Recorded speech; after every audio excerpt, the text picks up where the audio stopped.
Dans la capsule d'aujourd'hui, je vais parler du sentiment de sécurité, du besoin de survie qui est intrinsèque à chaque être humain et des répercussions que ça a sur la performance, sur la vie de tous les jours, dans les relations sociales et par rapport à soi-même.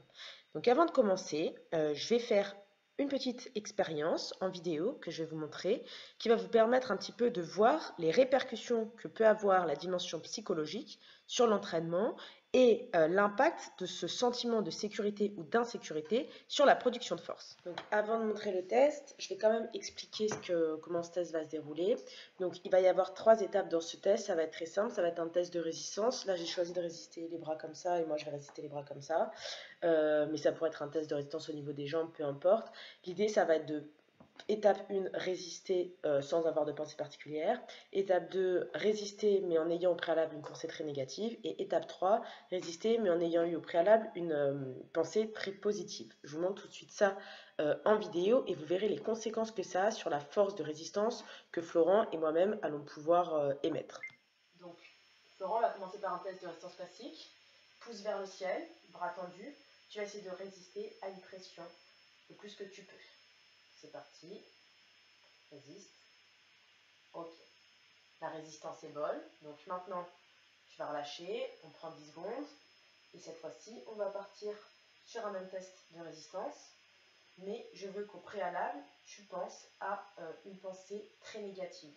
Hein, ça peut être une blessure que tu as eue, une blessure que tu as actuellement. Ça peut être un traumatisme que tu as eu. Ça peut être une dispute. Ça peut être ce que tu veux. Tu penses à quelque chose de très négatif, quelque chose qui produit un sentiment d'insécurité chez toi. Tu penses à ça, tu essaies vraiment l'ancrer en toi, et pareil, tu vas essayer de résister au maximum. Donc tu essaies toujours de résister au maximum de ta force. Tu résistes. Ok. Tu résistes. Ok. Relâche, très bien. Et maintenant, tu vas penser, donc tu récupères 10 secondes, et tu vas penser à quelque chose de très positif. Ça peut être un événement positif de ta vie, un succès en compétition, ça peut être la rencontre de ta superbe femme, ça peut être ce que tu veux, et tu penses à quelque chose de positif. Ok. Tu prends le temps, tu conscientises, tu visualises, et pareil, tu essaies de résister au maximum, toujours dans la même position. Donc tu penses à quelque chose de merveilleux, ça peut être mon corps de déesse, un truc qui te crée un sentiment de sécurité chez toi. Laisse-moi me concentrer. Concentre-toi. Quand tu es prêt, tu me dis. C'est bon? Ok. Et tu résistes. Résiste, résiste, résiste, résiste. Ok. Maintenant, on va inverser les rôles. Donc on va montrer, donc ça c'est sur le cas de Florent. Ça est normalement efficace à 99%, mais on va voir sur mon cas. Donc, même chose. Je vais ici tendre les bras, donc je vais faire ma paume de main face au sol. On peut le faire sur n'importe quoi, sur une jambe, on peut faire un test de résistance sur les bras, sur les jambes, sur n'importe quelle partie du corps.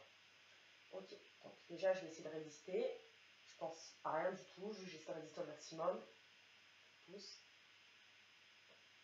Ok, je récupère. Je vais maintenant penser à quelque chose de très négatif, donc je vais penser à un trauma, une blessure ou quelque chose qui crée un sentiment d'insécurité chez moi.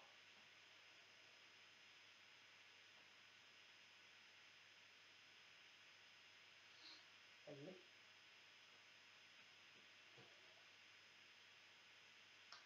Ok, je récupère. Donc je fais toujours d'abord le testing sur le mouvement sécuritaire à la toute fin pour pas créer d'hyperfatigue. Parce que si je faisais celui où on pensait quelque chose de négatif à la fin, on pourrait me dire oui mais c'est la 3e série, je suis fatiguée, c'est normal. Donc je fais toujours d'abord en 2e celui d'insécurité et en 3e celui positif. Normalement on devrait avoir le plus de fatigue.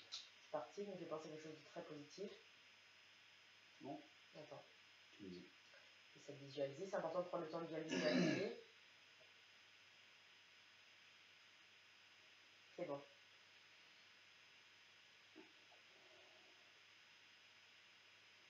Ok. Plus de force. Ok. Voilà, donc vous pouvez essayer, c'est pas sur 100% du monde, mais sur 99% des gens ça marche. Il y a des gens qui sont plus réceptifs, d'autres qui sont moins réceptifs. Voilà, c'est une expérience que vous pouvez faire, refaire, retester sur n'importe quelle partie du corps. Donc qu'est-ce qu'on observe sur ce test? Donc ce qu'on observe, c'est que la pensée qu'on va voir au préalable avant le test de résistance va avoir un impact sur la performance, que ce soit sur Florent ou sur moi. On voit bien que quand Florent pense à quelque chose ou que je pense à quelque chose de négatif, j'ai une perte considérable de force. Et à l'inverse, quand je pense à quelque chose de positif ou qu'il pense à quelque chose de positif, je vais avoir et il va avoir une augmentation de force. Donc on voit l'impact de cette visualisation mentale sur la production de force, sur la performance. En fait, ce qui se passe, c'est que quand je pense à quelque chose de négatif, je produis un sentiment d'insécurité, mon corps se verrouille, et quand je pense à quelque chose de positif, ou qu'il pense à quelque chose de positif, je crée un sentiment de sécurité et mon corps accède à son plein potentiel. Donc il y a des personnes qui vont être plus ou moins réceptives, il y a des personnes qui sont très sensibles à tout ce qui est cognitif, il y a des personnes qui le sont moins. Personnellement, je suis très sensible à ces choses-là, l'hypnose, etc. Des gens, ça va être amplement flagrant, mais ça marche à 99% du temps. Et c'est un petit peu quelque chose que j'ai pu observer également à l'entraînement quand j'étais au Canada. Mon entraîneur, il me faisait faire des entraînements à l'aveugle. En fait, j'étais dans une période de ma vie où j'avais beaucoup d'insécurité. Et à chaque fois que j'approchais une barre, lui, il me disait, t'as une cage d'écureuil dans la tête. C'était une métaphore pour dire qu'en fait, j'avais une visualisation négative. Je voyais quelque chose qui me disait, tu vas rater, tu vas rater. Et, euh, et en fait, donc pour lui, cette cage d'écureuil, c'était ce sentiment d'insécurité que je créais moi-même avant même d'approcher une barre. C'est-à-dire qu'avant même d'aller lifter ma barre, dans ma tête, j'étais dans une pensée, dans une visualisation négative. Je me voyais déjà échouer, même si c'était inconscient. J'avais beau me dire visualise que tu vas réussir, visualise que tu vas réussir. Dans ma tête, il y avait un truc où c'était microscopique, c'était vraiment genre quelques secondes avant d'aller lifter la barre. Je passais dans un focus négatif où je me voyais la rater. Et c'était très dur pour moi de faire ce travail où je ne le faisais plus. Et je ratais mes barres. Et les seules fois où en fait je réussissais, c'est quand il me faisait m'entraîner à l'aveugle. Donc il y a des fois en fait il me faisait venir et j'avais pas le droit de regarder la barre. C'était lui qui chargeait pour moi. Et quand il chargeait, donc c'était au CrossFit, hein. Quand il chargeait pour moi les barres, il me disait de la lifter. Il me disait qu'il y avait genre par exemple 40 kilos. J'arrivais et je liftais des barres que je n'avais jamais liftées. Et des fois il y avait 10 kilos d'écart. Pour une barre sur un épaulé, c'est assez conséquent pour une femme, notamment au vu des charges que j'avais à l'époque. Pour moi, c'était beaucoup, beaucoup. Donc, c'est une répercussion qu'on retrouve beaucoup sur l'entraînement et qui, bah, pendant une compétition, pendant des trainings, peut être très importante. J'ai beaucoup de filles qui me disent stresser énormément, ne pas être bien et appréhender beaucoup les charges. Parfois, quand il y a beaucoup de personnes qui disent qu'elles appréhendent de faire des charges qu'elles n'ont jamais faites. Donc, c'est par exemple sur ce genre d'inquiétude que le mental peut avoir une conséquence en fait physique réelle. Au moment où vous allez lifter la barre, vous allez avoir une perte de force si vous êtes dans cet état psychologique. Donc très important d'en fait de visualiser ça positivement.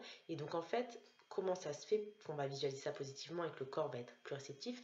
C'est un sentiment de sécurité. Quand je demandais à Florent ou même de penser à quelque chose de positif, c'était en fait pour créer un sentiment de sécurité autour du corps. C'est-à-dire qu'une fois que le corps se sent en sécurité, il va accepter de libérer son potentiel réel, d'accéder à l'intégralité en fait de ses ressources.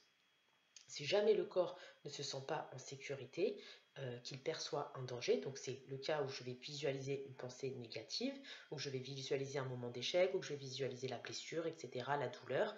Là, mon corps sent une menace, qu'elle soit physique ou psychologique, ça dépend de ce à quoi vous avez pensé, hein. Vous aurez pu très bien penser à, je ne sais pas moi, une dispute avec quelqu'un, enfin un truc négatif. Le corps va percevoir une menace, quelle que soit son origine, et à partir de ce moment-là, il va verrouiller des ressources parce que lui ne se sent pas en danger, il n'est pas dans le bon état. Donc cette notion de sécurité, que je trouve très importante qu'on retrouve sur l'entraînement, en fait, elle atteint toutes les sphères de la vie. Donc je vais donner d'autres exemples pour vous expliquer un petit peu comment ça peut se répercuter. Dans cette même logique de réflexion, je vais vous lire un message que j'ai reçu d'une athlète qui en fait me disait qu'elle avait vécu justement, elle avait expérimenté cet impact du psychologique sur son corps, sur sa santé, sur sa force de persuasion. Donc elle me disait la semaine dernière, j'étais persuadée de m'être blessée au niveau du bassin et donc j'avais de plus en plus de douleurs dans tout le dos, etc. Je suis allée voir mon kiné qui m'a soutenu que j'avais absolument rien du tout, juste du stress et beaucoup de courbatures. Et depuis, tout commence à partir au fur et à mesure. Donc on voit bien là en fait que cette athlète s'est persuadée mentalement d'être blessée et elle a tellement intériorisé ça qu'elle a développé des blessures, notamment parce qu'elle a l'approche d'une compétition. Et une fois qu'elle a eu un avis externe de quelqu'un qu'elle reconnaît comme une autorité compétente, son kiné, son mental, son corps intègre le fait qu'en fait c'est du bullshit, elle n'est pas blessée, elle n'a rien, et elle commence à l'intégrer et les douleurs miraculeusement disparaissent. Il n'y a pas de magie, c'est juste l'impact du psychologique, du subconscient sur le corps, l'organisme et la force. Cette notion du sentiment d'insécurité, ce qui est intéressant, c'est qu'elle se retrouve dans plein de domaines. Ça peut être également dans la vie sociale, avec les relations aux gens. On voit souvent, parfois, quand on se retrouve dans un environnement, par exemple, vous vous retrouvez à une soirée ou à une fête, ou je sais pas moi, à la fac ou peu importe, vous vous retrouvez face à des gens parfois, et vous savez pas pourquoi, vous avez un sentiment que vous avez en fait un truc qui fait qu'il y a une personne qui vous repousse entre guillemets, ou vous avez une sorte de je sais pas, en fait il y a quelque chose, souvent on dit le terme, c'est physique. Souvent on dit, cette personne, il y a un truc qui me dérange chez elle, je peux pas expliquer pourquoi, c'est physique. Et en fait, c'est très simple, c'est que le corps, avant même que vous, au niveau conscient, vous ayez fait un travail de réflexion sur la compréhension du pourquoi, votre corps a détecté un danger chez cette personne. Le danger, si vous ne connaissez pas la personne, c'est pas que la personne, elle est menaçante parce que vous ne la connaissez pas, mais c'est que sur son visage, dans sa manière de s'exprimer, dans l'intonation de sa voix, il y a quelque chose que votre corps, inconsciemment, il détecte comme un danger. Exemple très simple, quelle différence entre ce sourire et ce sourire, et sur cet athlète, ce sourire et ce sourire-là? La réponse, elle est très simple, c'est au niveau des rides d'expression, au niveau des tempes des yeux. Quand un sourire est naturel, naturellement, il y a des rides qui se forment au niveau des tempes. Quand un sourire est forcé et donc dangereux car peut être menaçant, ça peut être quelqu'un qui se force alors qu'il a des mauvaises intentions, il n'y a pas de rides qui se font naturellement. Et ça, votre conscient ne le détecte pas, mais votre subconscient le détecte grâce à l'évolution. Comment ça c'est possible? C'est possible grâce en fait à notre patrimoine génétique, à l'évolution du corps qui fait qu'à l'époque, donc il y a des centaines de milliers d'années, quand on était encore des hommes préhistoriques ou quoi, notre but unique, c'était la survie.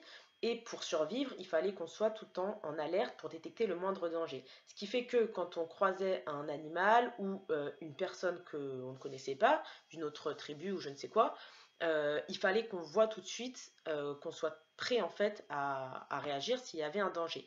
Donc notre corps, notre système nerveux a développé une capacité à détecter chez l'autre des traits, des choses qui paraissent un danger. Donc comme ça, par exemple, il va y avoir des traits au niveau des yeux, si la personne fronce les yeux, des petits rides d'expression en fait qui vont être détectés avant même que ça devienne conscient par votre système nerveux comme un signe de danger. Il y a tout ce qui est intonation de la voix, décibels, quand une personne crie ou s'exprime, il y a des intonations de voix qui vont être dérangeantes parce que par rapport à l'évolution humaine, à l'époque, il y avait des décibels qui étaient perçus comme des dangers.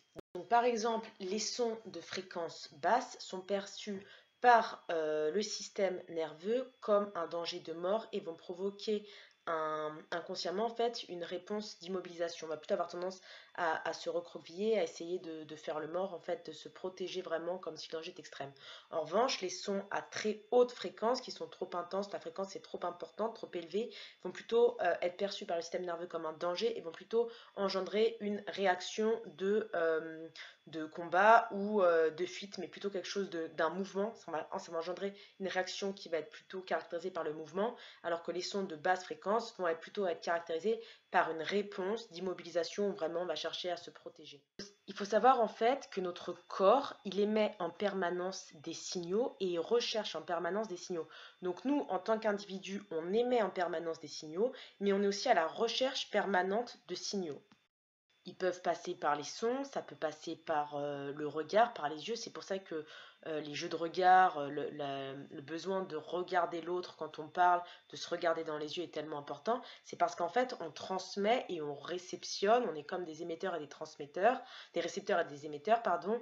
On réceptionne et on transmet en permanence, en fait, ça se fait tout le temps sans même qu'on s'en rende compte, des signaux sécuritaire pour l'autre ou menaçant, ça dépend du contexte bien sûr, mais en général, donc si on est avec quelqu'un qu'on aime bien, on va transmettre naturellement des signaux plutôt positifs qui vont faire sentir la personne en sécurité sans même qu'on s'en rende compte. D'autant plus si jamais on est plutôt dans une relation par exemple de séduction, quand on cherche à séduire quelqu'un, naturellement le corps va avoir des gestes, va adopter une voix, va adopter un regard qui en fait va transmettre au maximum ce sentiment de sécurité pour attirer en fait le fait que la personne en face va s'ouvrir, va discuter, etc. Donc ça se fait des fois un petit peu inconsciemment et c'est pour ça que des fois quand on parle avec quelqu'un qu'on apprécie, on a un ton de voix qui se pose, qui devient différent, qui se modifie et ça se fait complètement naturellement, c'est même pas travaillé ou calculé, c'est très naturel. Il y a des gens après, des experts qui viennent travailler ça, comme les gens qui font de la PNL, qui viennent travailler ça pour manipuler entre guillemets, mais ça se fait naturellement. Et en fait, ce besoin de se connecter, c'est un besoin impératif de l'être humain. Pourquoi? On en revient toujours au même, c'est une question de l'origine même de l'être humain et du besoin primaire, qui est le besoin en fait de survie, la lutte pour la survie. Pour survivre, seul on ne peut pas survivre, on ne peut pas à la fois chasser, alimenter les enfants, se reproduire, on a besoin des autres. Donc au fond, nous, on a beau être solitaire, il y a même des ermites et tout, on a beau être solitaire, très indépendant, je le suis personnellement, on a quand même en nous un besoin fondamental qui est le même pour tout le monde, de se connecter aux autres, de créer du contact avec autrui, en fait, tout simplement. Et ça, du coup, ça passe par transmettre un sentiment sécuritaire à la personne en face et réceptionner, être capable, en fait, de détecter les signaux que nous envoie l'autre. Ce qui se passe, par contre, c'est que en fonction de l'état nerveux dans lequel on est, donc notre corps est régi vraiment par le système nerveux, c'est la base du corps et de l'être humain. Ce système nerveux a évolué avec les âges, donc on a un système nerveux qui est beaucoup plus évolué que les premières espèces. Donc je rentrerai dans les détails par la suite. Mais ce qui se passe, c'est qu'en fonction de l'état nerveux dans lequel on est, on va être capable ou moins capable de transmettre et de réceptionner ces sentiments de sécurité. Et il y a des fois, on est dans un état nerveux qui ne permet pas du tout en fait de se connecter aux autres. C'est pour ça qu'il y a des jours, des fois, on se lève, où on se retrouve dans des situations où il y a quelque chose qui nous arrive et on n'arrive plus du tout par la suite à connecter avec les autres. On est complètement isolé sur soi-même. C'est ce qui arrive notamment pour aller un petit peu à l'extrême pour les gens qui ont vécu des traumas, qui ont été traumatisés, qui ont eu des expériences traumatisantes, qui ont traversé des dépressions ou quoi que ce soit. Une fois qu'on a eu un trauma, ça peut créer un dérèglement au niveau du système nerveux et ça peut engendrer en fait une situation où l'individu est bloqué dans un état nerveux et ne parvient pas en permanence à jongler, à naviguer à travers différents états nerveux. Or, ce qui est important dans la vie, comme toujours, c'est le principe d'équilibre et c'est pas qu'il y a un état nerveux qui est mieux qu'un autre, ce n'est pas que le fait d'être apte à se connecter est mieux que d'être apte à détecter un danger et réagir et se protéger parce qu'on avait besoin de survivre à l'époque et c'est quelque chose qui est resté en nous, c'est un besoin qui est toujours là, celui de la survie, de la reproduction, mais on doit être capable de jongler, de s'adapter en fait. C'est toujours ce principe-là d'adaptation, d'équilibre, de s'adapter face à une situation. Si une situation est menaçante, ce système nerveux qui nous permet de nous défendre, de fuir ou de réagir, de combattre, est absolument essentiel si on veut survivre. Mais ce système nerveux-là ne doit pas être actif en permanence, parce que si on est à chaque fois dans un état, dans un mode où on est dans un mode de combat, de fuite ou de réaction, en fait, on ne peut pas connecter avec l'autre et du coup on ne peut pas se développer et se reproduire, etc. Donc c'est important en fait de pouvoir switcher d'un état à l'autre, de pouvoir passer de l'état de connexion à l'état de réaction, de danger, de combat, etc. Mais les personnes qui ont traversé un trauma, parfois, le trauma est tel que quand il y a eu le trauma, inconsciemment, elles ont fait appel au maximum de leurs ressources pour se protéger, se préserver, donc dans une logique de réaction.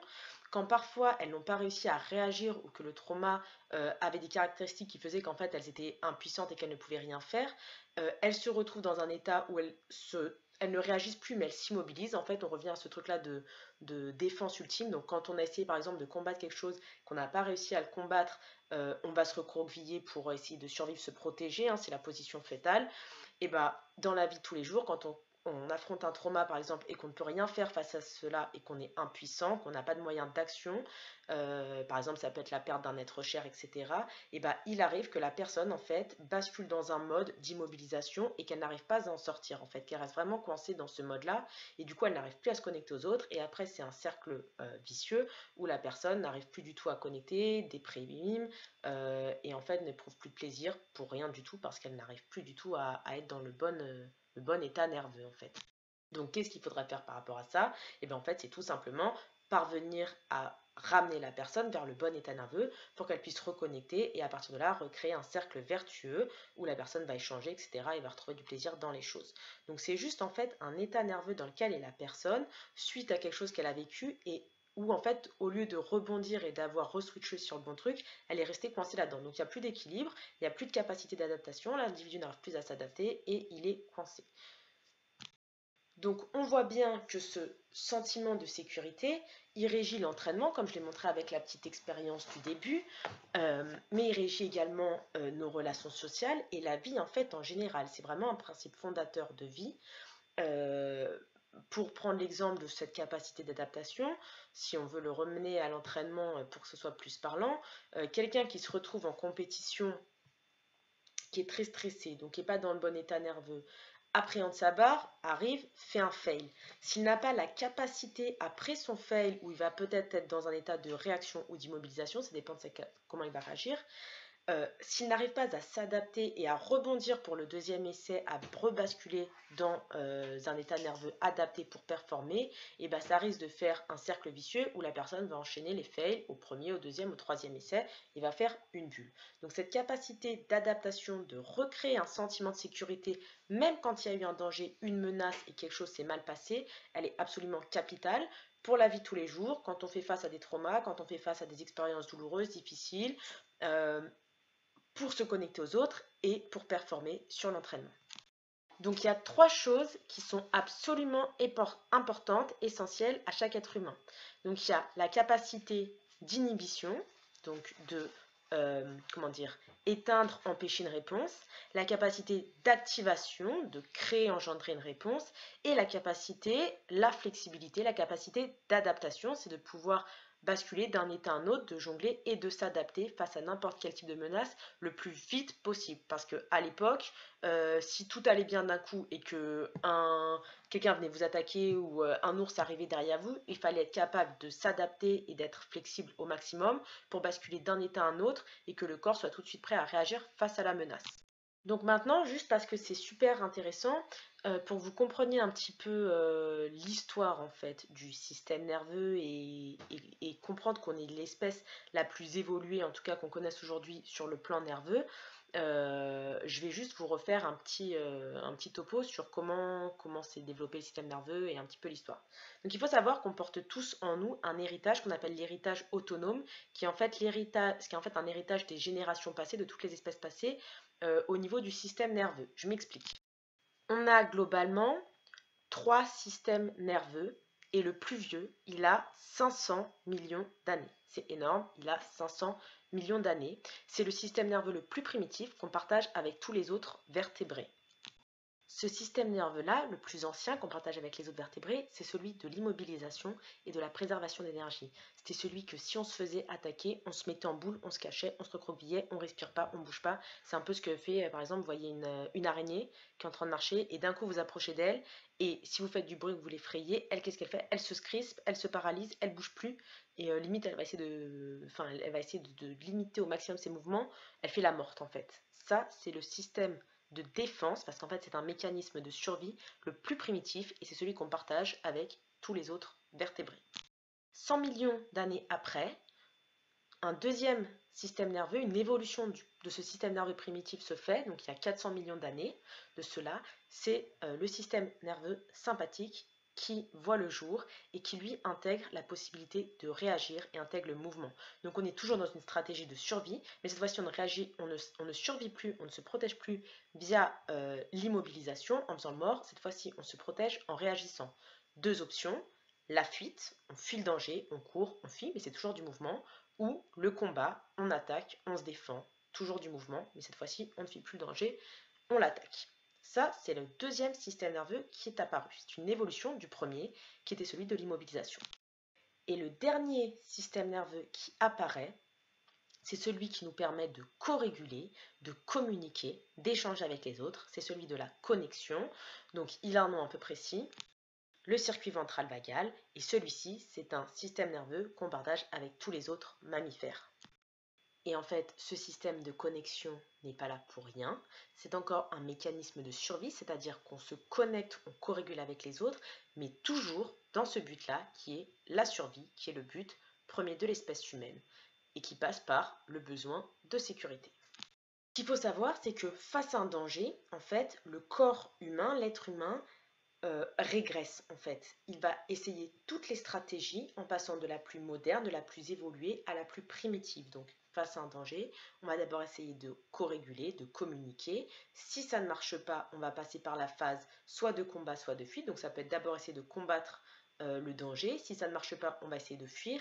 Et si jamais même en fuyant, on est toujours en danger, il y a toujours un problème, ça va être l'immobilisation, on se replie sur soi, et là c'est vraiment l'absence de mouvement. Il faut savoir un truc très important, c'est que qu'est-ce que l'absence de mouvement? C'est la mort.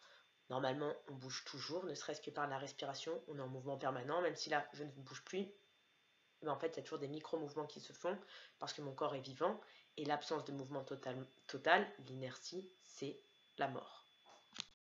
Cette activation du système le plus primitif, c'est vraiment la dernière chose qui se met en place, et ça reste toujours une logique de recherche de sécurité. C'est-à-dire que le corps va essayer de conserver son énergie, de créer une réponse de protection par cette conservation d'énergie, par cette immobilisation, par le repli sur soi. Ce n'est juste qu'une réponse de protection, comme le mettent en place les gens qui ont vécu un trauma, qui en fait se replient sur eux parce qu'ils n'ont plus d'autre solution. Comment on reconnaît cet état? C'est souvent les gens qui disent « j'ai l'impression d'être déconnecté du monde, de ne plus être là, je me sens paralysé, impuissant ». Tout ça, si vous entendez ces mots dans la bouche de quelqu'un ou si vous les ressentez vous-même, c'est un signe que vous êtes dans cet état-là, que vous êtes revenu, vous allez régresser jusqu'à cet état primitif de survie. Cas extrême, qu'est-ce qui se passe? C'est le moment où on s'évanouit en fait. C'est le fainting, c'est le moment où on collapse en fait. Le cerveau il fait shutdown. Donc voilà, il y a énormément de choses à dire sur le système nerveux, sur ces trois systèmes nerveux, sur les signes qui nous permettent de détecter quelqu'un qui est dans un état nerveux purement primitif, quelqu'un qui est dans un état plutôt de combat, de fuite, ou quelqu'un qui est dans l'état de co-régulation, de connexion aux autres. Il y a énormément de signes qui permettent de le détecter, il y a des moyens qui permettent de basculer quand on est coincé, quand on est trapped dans un état nerveux, qui permettent en fait de se réguler et de s'adapter, de rebasculer. Il faut vraiment comprendre cette notion qu'il n'y a pas de bon ou de mauvais état. Ce sont toutes des stratégies de survie qui sont adaptées à un moment ou à un autre. Elles deviennent problématiques quand soit on n'arrive plus à basculer, à avoir de la flexibilité à s'adapter, soit quand la réponse qui est générée par le corps n'est pas adaptée. Exemple, si vous êtes face à quelqu'un qui vous tabasse, que vous recroquevillez, alors vous auriez pu fuir, bon là il y a un problème, on est d'accord. Même si pour vous ça peut être une logique de défense, de vous recroqueviller pour essayer d'encaisser les coups, en espérant que ça va passer et que le gars va partir, peut-être qu'il y avait une autre solution qui était plus adaptée. Donc il y a des moments où la réponse qui va être produite par le corps va être démesurée. Ou par exemple, vous êtes dans le cadre, un truc très simple, vous êtes avec votre conjoint, par exemple, j'imagine je suis avec Flo, Flo dit quelque chose que moi je perçois comme un danger ou une menace pour moi, imaginons ça pourrait être, il me dit, je ne sais pas, bon je suis pas du tout comme ça, mais je prends un truc au pif pour ça parlant, imaginons il me dit, bon Victoria, je pars 2 mois en tournée, coachée, je ne sais qui ou je ne sais quoi. Peut-être que moi, inconsciemment, ma tête va se dire, attention, il se barre de moi, danger, il aille voir ailleurs, danger qu'il quitte, que tu te retrouves seul, etc. Donc il déclenche l'alerte rouge, il panique, inconsciemment. réaction de mon corps de défense, au lieu d'essayer de co-réguler, de discuter, de mettre les choses au clair, de parler, etc., mon corps passe tout de suite dans le mode de réaction, de combat, et va l'attaquer, ou d'immobilisation, je fuis, je dis vas-y, casse-toi, c'est bon, tu m'as gavé, je me tire. Deux réactions possibles, je peux lui dire connard, tire-toi 2 semaines, tu fais chier, et je commence à m'engueuler avec lui, ou lui dire j'ai même pas envie de parler, fuir le problème et m'isoler dans ma chambre, par exemple. Deux réactions complètement évidemment disproportionnées. C'est des trucs que je vois quand même souvent arriver quand je l'entends dans les couples, mais complètement disproportionnées. J'aurais pu co-réguler, même si, imaginons que moi j'ai perçu son départ comme un danger, j'aurais pu quand même essayer de co-réguler avec lui avant de réagir ou de complètement me recroqueviller sur moi-même. Donc c'est des cas où la réponse peut être euh, pas adaptée à la situation, et donc là il y a un problème en effet. Cette capacité de co-régulation, elle est complètement indispensable à l'être humain. Vraiment, c'est une chose unique que nous, on possède, que certaines nombreuses espèces n'ont pas. Il y a un petit mot africain que j'adore, qui d'ailleurs est devenu le nom d'un navigateur internet, je sais plus si c'est un navigateur ou enfin c'est une interface pour naviguer, qui s'appelle Ubuntu. Ubuntu, ça veut dire qu'on n'existe que à travers les autres. Plus précisément, c'est qu'on devient quelqu'un uniquement à travers les autres. On devient quelqu'un grâce aux autres. C'est plutôt ça, c'est pas à travers, c'est grâce aux autres. Je suis humain car j'appartiens. Je suis humain car je co-régule. Je suis humain car je me connecte. Je suis humain car j'échange avec les autres. L'humain, il a beau vouloir être seul, il a ce besoin fondamental de se connecter parce que ça fait partie de sa logique, de sa stratégie, de sa stratégie de survie. C'est comme ça que quand on est isolé, que les personnes isolées, les personnes âgées, les personnes qui se retrouvent seules du jour au lendemain alors qu'elles ont été habituées à être avec d'autres personnes, dépriment, des fois se trouvent déconnectées du monde social, ne se sentent pas bien et basculent dans cet état nerveux d'immobilisation, de dépression, de déconnexion, où elles se sentent complètement mises à part, déconnectées de la réalité. Je l'ai vécu personnellement, j'ai voyagé 5 semaines en Chine en sac à dos toute seule. Je suis partie seule en me disant bah, je vais dormir dans des auberges de jeunesse en dortoir, je vais rencontrer des gens, je vais les suivre un peu sur un parcours, peut-être que je vais rencontrer des gens avec qui je vais bien m'entendre, ils vont peut-être m'accompagner sur une partie de mon trajet, je ne serai pas avec du monde tout le temps, mais j'aurai des occasions de co-réguler en fait, d'échanger, c'est exactement ça. Même si à cette époque j'avais pas ces termes-là en tête, je me disais bon, je vais avoir des opportunités d'échanger. Ce qui s'est passé, c'est que je n'ai retrouvé personne. Je déteste voyager dans les endroits touristiques, donc je cherchais tous les petits villages, les coins pas connus. Et du coup, je me suis retrouvée seule dans des dortoirs de 15 lits avec juste un lit pour moi. Donc c'était royal, hein, j'avais des chambres énormes que pour moi. Mais je ne pouvais pas parler, je ne pouvais pas communiquer. Je me retrouvais dans des villages où personne ne parlait anglais, je ne parlais pas chinois. Donc je me suis retrouvée dans des rizières paumées toute seule. Une semaine, 2 semaines, ça va. Troisième semaine, ça commençait à être dur. Quatrième, cinquième semaine, pour être honnête, je me parlais toute seule quand je marchais dans la montagne. Donc je faisais des treks toute seule dans la montagne, dans des endroits complètement paumés où il n'y avait pas du tout de magasin. C'était la rizière totalement, enfin c'était complètement sauvage, et je me retrouvais à me parler toute seule, donc je me souviens, j'imaginais qu'il y avait mon père et ma soeur à côté de moi, et je disais, oh t'as vu papa, cette rizière, elle est vraiment sympa, enfin vraiment je parlais toute seule comme ça, et je me faisais des autodialogues, hein. J'imaginais qu'il était là et qu'il me parlait, je savais que c'était faux, hein, j'étais pas devenue folle, je savais que c'était faux, mais j'étais tellement pas bien de me retrouver seule, j'étais dans un état tellement dépressif, je pleurais toute seule, je me levais le matin en pleurant, je ne comprenais pas pourquoi. Il n'y avait rien de dramatique dans ma vie, j'étais en train de vivre un voyage merveilleux que plein de gens auraient rêvé de faire. J'étais à l'autre bout du monde en train de voir des rizières, des temples, et enfin c'était incroyable. Mais je ne co-régulais pas, je n'avais pas d'occasion d'échanger, de parler, et je me sentais mal. Et j'avais vraiment besoin de parler en fait, juste le fait de parler, d'écouter une voix humaine, c'était vraiment assez impressionnant. J'avais 18 ans, j'étais jeune, et c'est vrai que bon, c'était un truc que j'avais vraiment envie de faire et qui a été très dur, que je ne regrette pas, mais qui a été très dur. Et donc vraiment pendant 2 semaines, je me suis parlé seule et à un moment, je me suis dit, Victoria, il va falloir que tu rentres si tu n'arrives pas à rencontrer des gens parce que tu ne vas pas tenir en fait. C'était vraiment, je n'allais pas tenir, je me sentais complètement déconnectée du monde. Et il y avait une petite phrase que je me garde en moi, c'est que Desmond Tutu, il disait que l'espoir, c'est de continuer à percevoir un soupçon, une lueur de lumière à travers l'obscurité. Et moi, ma lueur de lumière, ma lueur d'espoir, c'était le fait de savoir qu'il y avait une fin à ce voyage et qu'il y avait une date de retour.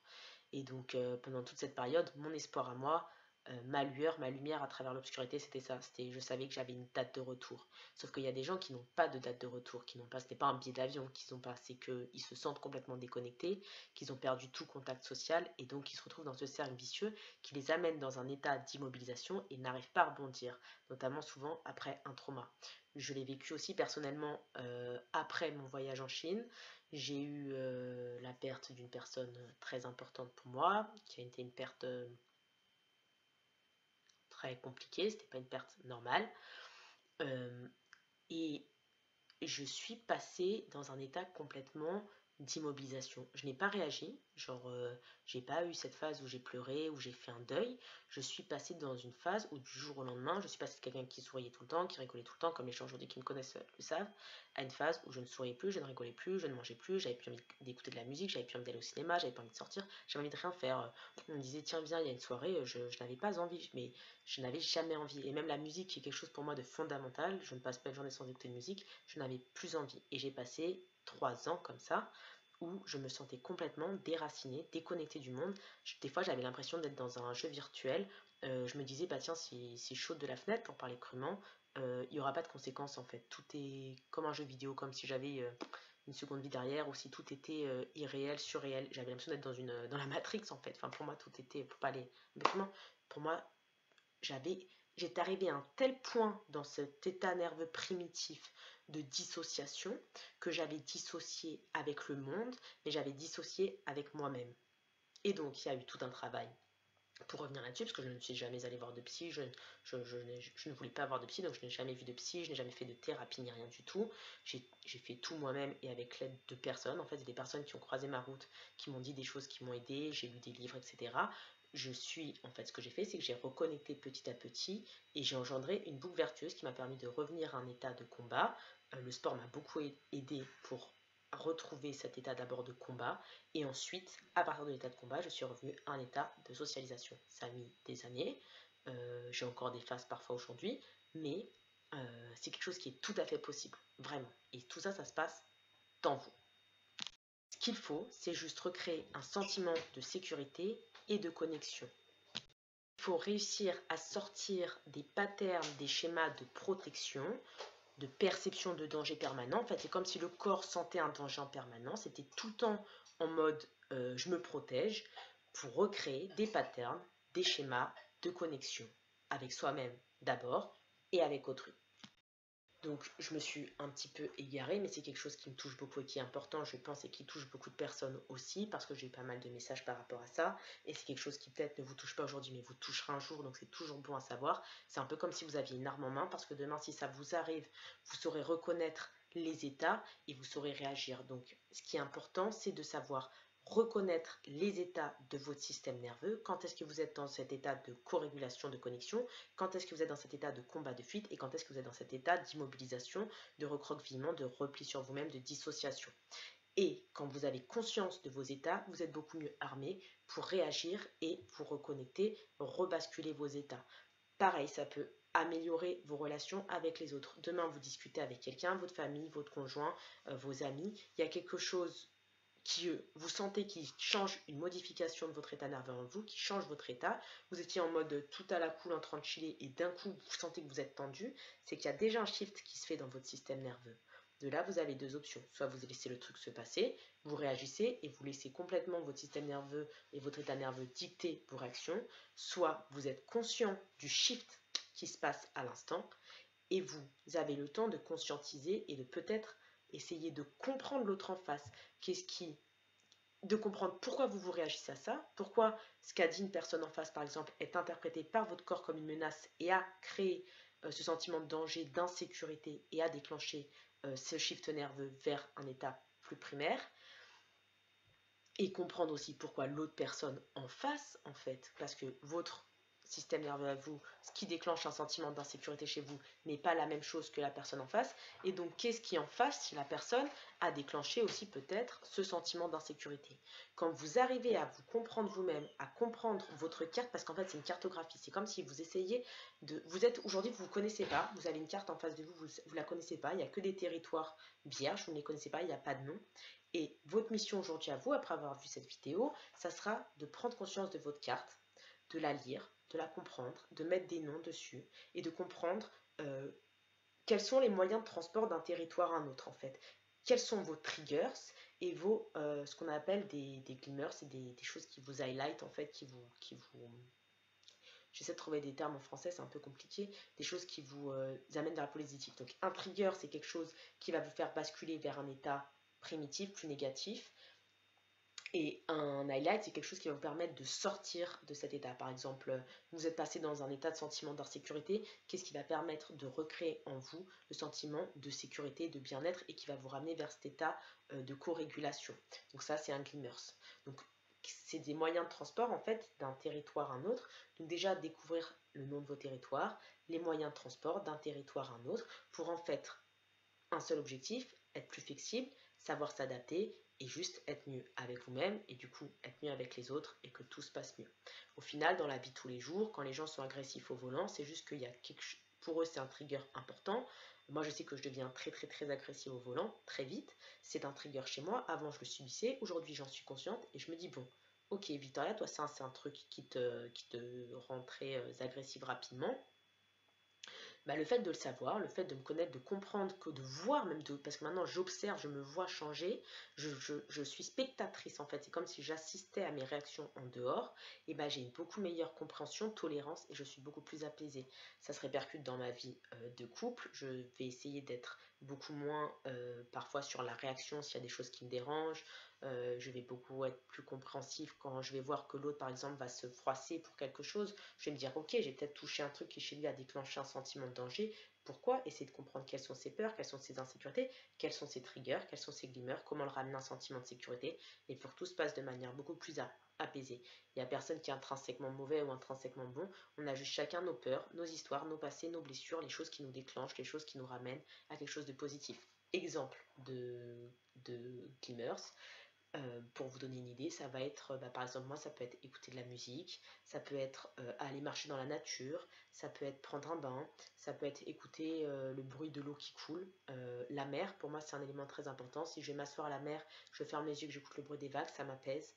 Donc, connaître toutes ces choses-là qui, moi, m'apaisent, ça peut être partager un café avec un copain, une copine, toutes ces choses qui, moi, m'apaisent, me ramènent vers un état de corrélation, sont des choses qui, au quotidien, sont importantes à savoir parce que dès que je vais être dans un shift au niveau de mon état nerveux, je vais me dire ok, il s'est passé ça, tu as shifté, tu l'as pas anticipé, voilà comment tu peux revenir à un état nerveux positif.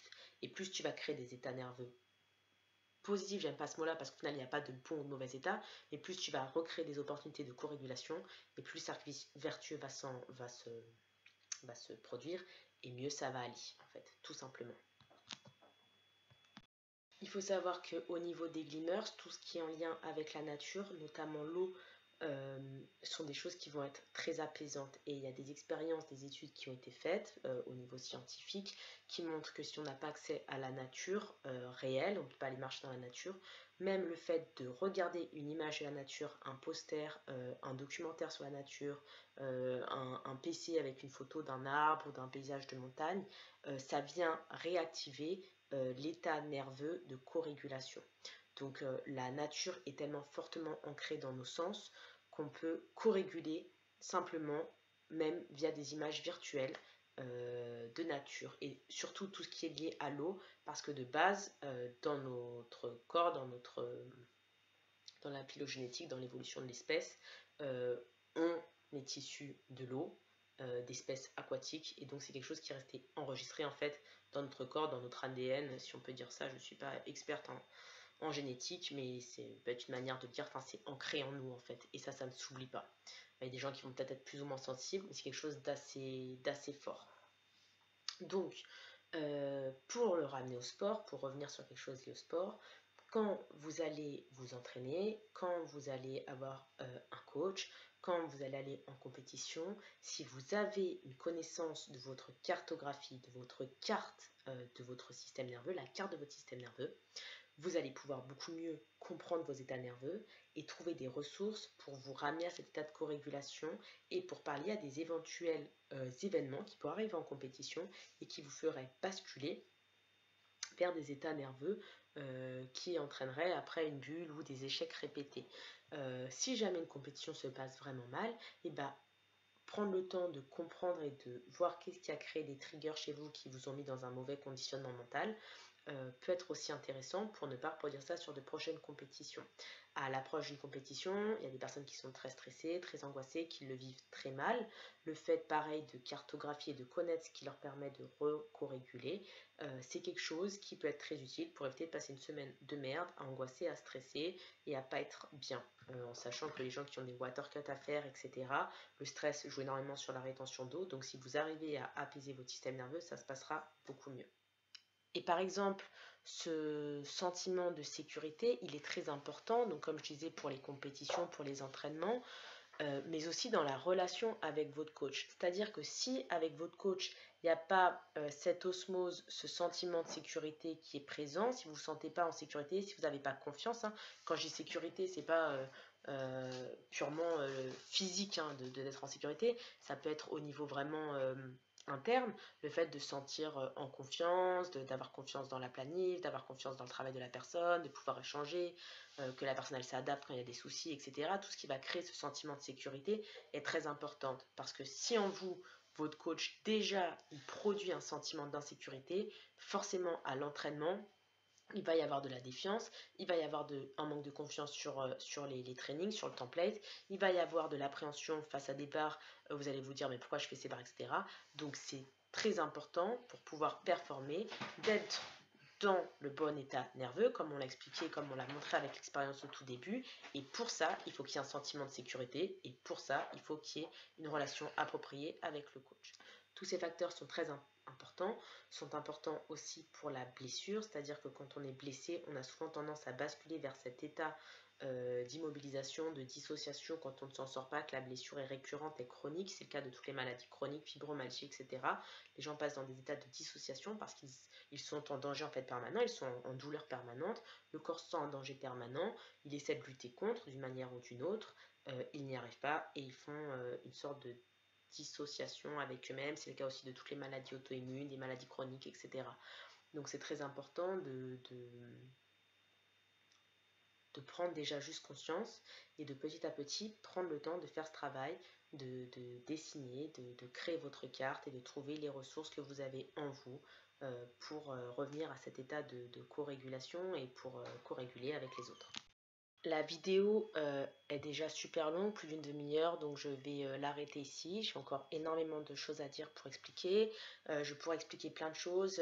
Les blocages au niveau du dos, par exemple. Il faut savoir que tout le système de combat et de fuite, les racines nerveuses de cette deuxième évolution du système nerveux. Donc je rappelle, il y avait trois systèmes nerveux. Le plus primitif, qui est celui de l'immobilisation, celui du combat ou de la fuite, qui était le deuxième plus ancien, le deuxième plus moderne, et le plus moderne qui était celui de la co-régulation. Le deuxième, celui qui était du combat et de la fuite, il a toutes les racines au niveau de la zone thoracique du dos. Donc souvent quand on a des blocages liés à des événements stressants, ça peut être lié aussi à ça. Donc j'ai encore énormément de choses à dire que je vais faire une autre vidéo. Donc si ça vous a intéressé, si vous avez trouvé le sujet intéressant, je ferai une deuxième vidéo où j'expliquerai des exercices pour apprendre à développer votre cartographie de vos systèmes nerveux, apprendre à découvrir vos triggers, vos climbers, apprendre à développer vos capacités de flexibilité et d'adaptation et à développer votre capacité à créer un sentiment de sécurité pour votre quotidien en général, pour votre bien-être personnel, mais aussi pour mieux appréhender vos entraînements, vos compétitions et gérer les moments où ça ne se passe pas forcément bien. Je vous remercie pour le temps d'écoute et je vous souhaite une bonne soirée.